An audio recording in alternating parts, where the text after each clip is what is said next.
¿Qué es la ética? La ética es la rama de la filosofía que estudia la conducta humana, lo correcto y lo incorrecto, lo bueno y lo malo, la moral, el buen vivir, la virtud, la felicidad y el deber. Ética y moral son conceptos muy relacionados que a veces se usan como sinónimos para tradicionalmente se diferencian en que la ética es la disciplina académica que estudia la moral y la ética no inventa los problemas morales, sino que reflexiona sobre ellos. Las acciones relevantes para la ética son las acciones morales, que son aquellas realizadas de maneras libres, ya sean privadas, interpersonales o políticas. La ética no solo se limita a observar y describir estas acciones, sino que busca determinar si son buenas o malas, emitir juicios sobre ellas y así ayudar a alcanzar la conducta humana. El estudio de la ética se remonta a los orígenes mismos de la filosofía en la antigua Grecia y su desarrollo histórico ha sido amplio y variado a lo largo de la historia. Ha habido diversas maneras de entender la ética y distintas propuestas morales orientadoras de la vida humana. Aunque la ética siempre fue una rama de la filosofía, su amplio alcance la conecta con muchas otras disciplinas, incluyendo la antropología, la biología, la economía, la historia, la sociología y la teología. Ética. La ética de una profesión es el conjunto de normas en términos de los cuales la definimos como bueno y mal. El bien se refiere aquí a que la profesión constituya una comunidad dirigida al logro de una cierta finalidad. Hay tres tipos de condiciones o imperativos éticos profesionales: los que tienen que ver con las competencias profesionales. La ética de la profesión exige que las personas se compitan, es decir, que tengan los conocimientos y destrezas de actitudes para ejecutar adecuadamente en su área de competencia. 2. La ética consiste aquí en reconocer que la actividad profesional solo sea buena en el sentido moral, se pone al servicio del cliente. 3. Cuando es parte de una comunidad, las acciones de privilegio o falta del uno de los miembros afecta al otro. No se actúa individualmente una con una colectividad. Ser ético es reconocer como miembros de una comunidad dentro del cual existen derechos y deberes. Se preguntarán, ¿qué es lo bueno y lo malo? Bueno, en parte, consiste en, ¿puede plantearse a sí mismo tal pregunta, bueno o malo? Es una cuestión de elección, lo que significa que determina los límites de su libertad. Cuando alguien cree que algo es bueno o malo, se limita a acuerdo de cierto punto de vista, e incluso tratando de apoyarse en alguna regla para decidir qué es bueno o malo. Es poco probable que le ayude a hacer la conclusión correcta una vez por todas. Por su naturaleza, el ser humano está limitado a ser malo. Por ejemplo, el asesinato a un agente, él lo hace encubriéndose a menudo bajo los conceptos de lo bueno, introducidos a su conciencia. ¿De dónde, ¿De dónde este deseo humano de mentir, de matar? En este consiste la pregunta aquí. ¿El ser humano se diferencia de las otras formas de existencia? Primero, no por la presencia del intelecto, sino por la capacidad del manejo y segundo, por algunas cualidades correspondientes a la naturaleza de su corazón. ¿Cuál es la conciencia de esta naturaleza? El ritmo del corazón establece un ritmo determinado de actividad, que a su vez permite la esencia de esta naturaleza. El ritmo del corazón establece un ritmo determinado de actividad, que a su vez permite la esencia de esa naturaleza. Una persona llenará de diferencias de formas de vida y de esta manera sentirá la vida. He aquí toda la diferencia. El hombre es un ser capaz de controlarse. ¿Qué es la belleza del ser humano si no es capacidad de ser?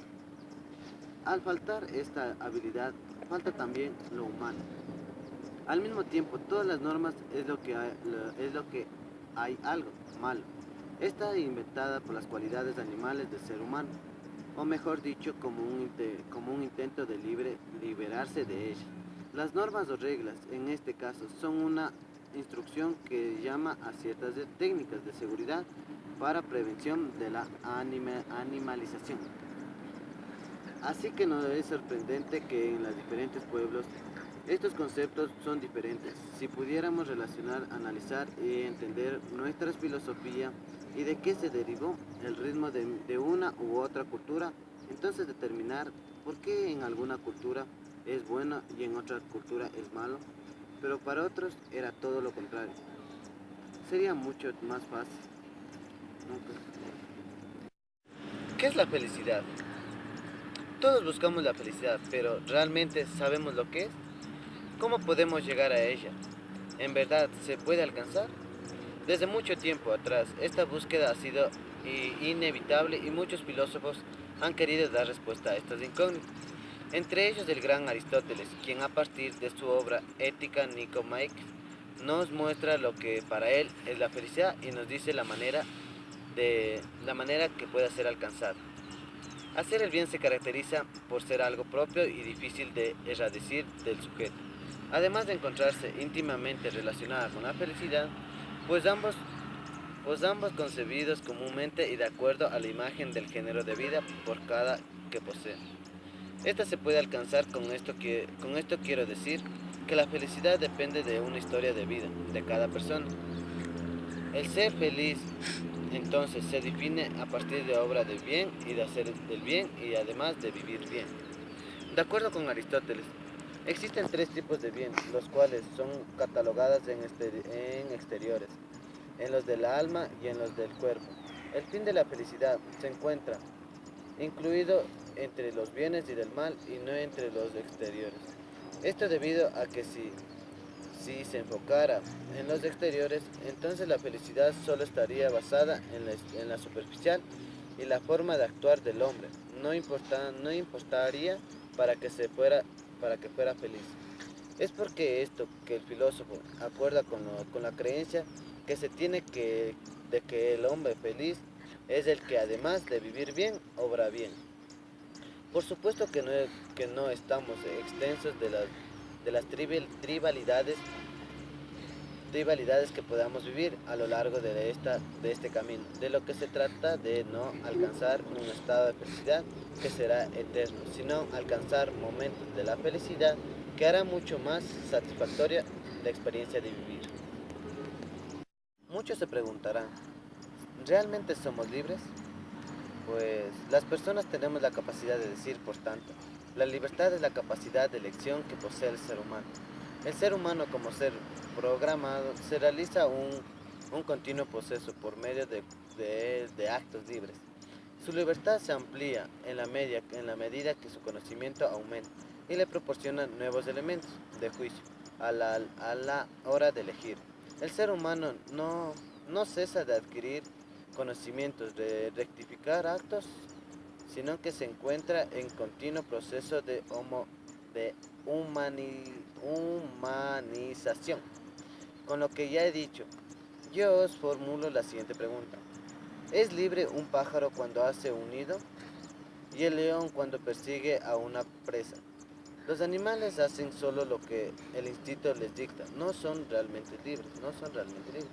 El concepto de libertad es uno de los más porosos que tiene la historia del pensamiento. Si usted se fija en la historia de las ideas, verá que hay más de 200 definiciones para libertad. La libertad no existe, si no existe la ley, es algo que está enmarcado con nuestra vida. ¿Qué es la moral? La moral es un conjunto de normas, valores y creencias existentes y aceptadas en una sociedad que sirve del modelo de conducta y valoración para establecer lo que está bien o está mal. Como materia de estudio, se acerta en el análisis de distintos niveles filosóficos y culturales, de conceptos como el bien y el mal, relativa a la conducta del ser humano dentro de una sociedad. Moral es también un estado de ánimo de una persona o un grupo de personas. Habitualmente se usa un significado positivo de ánimo o confianza en las capacidades para conseguir un objetivo, aunque también puede tener un sentido negativo. Un moral es también un tipo de árbol de la familia de las morracas.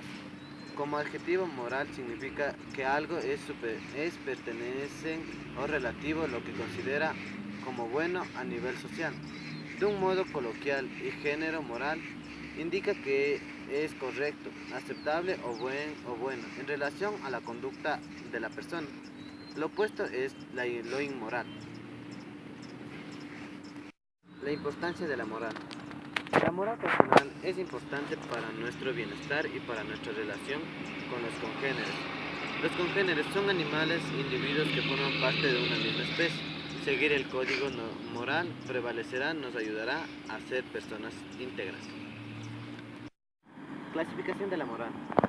La moral se puede clasificar en morales materiales y morales formales. Las morales materiales son aquellas que determinan la moralidad del acto según el contenido o materia, atienden al objeto y al resultado de la acción, si son bienes y afines. Morales formales determinan la moral según la actitud de intención. Eso sostiene que la ética debe proceder como la lógica, que no busca la materia del pensamiento, sino la forma. La diferencia entre ética y la moral es que la ética estudia lo personal, la actitud personal que uno posee, y la moral estudia lo que toda la sociedad entiende sobre esa persona. La teoría de los valores. Los valores son una cualidad sui generis de un objeto. Los valores son agregadas las características físicas tangibles del objeto, es decir, son atribuidos al objeto por un individuo, un grupo social, modificando a partir de esa atribución su comportamiento y actitudes dada el objeto en cuestión. Se puede decir que la existencia de un valor es el resultado de la interpretación que hace el sujeto de la utilidad, de eso importancia, interés, belleza del objeto. Es decir, la valía del objeto es una cierta medida, atribuida por el sujeto en acuerdo a sus propios ciertos de interpretación, producto de un aprendizaje, de una experiencia, de una experiencia propia. Existe de una ideal e incluso de la noción de un orden natural que trasciende al sujeto. Teoría objetivista. La teoría objetivista del ambiente entiende que la realidad o existencia de los objetos es independiente de la creencia u opiniones de los sujetos. Las teorías subjetivistas se puede decir que reduce la realidad o la existencia de los objetos a la realidad de los estados o actos mental del sujeto. Teoría subjetivista. El subjetivista es la postura filosófica que toma como factor primario por toda la verdad y moralidad a la individualidad física y material del sujeto particular, siempre variable e imposible de trascender hacia una verdad absoluta y universal. El subjetivista limita la validez de la verdad al sujeto que conoce, juzga principalmente según su entendimiento y en consideración a su realidad específica.